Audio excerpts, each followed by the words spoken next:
Okay, ito yung research framework ng higher education institution sa buong Pilipinas. Kung mapapansin nyo, yung research leadership and framework, meron yung dalawang content.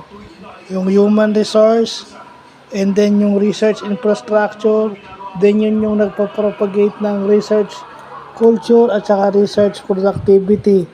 And within that research culture and research productivity, meron tayong government partnerships, meron tayong partnerships with other higher education institutions o yung mga iba't ibang schools sa buong Pilipinas, yung mga may college, may mga graduate schools, yung mga doctorate programs, yan eh. Yan yung mga higher education institutions.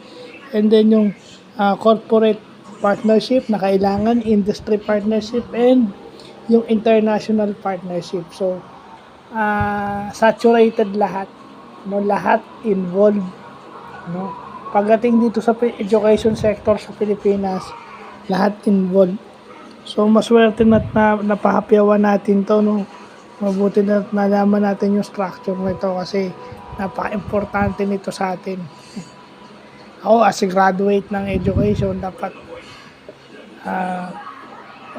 responsibility kung hindi man ako magkaroon ng opportunity makialam, may opportunity ako to do. Kasi it's my responsibility also. So, yun lang po.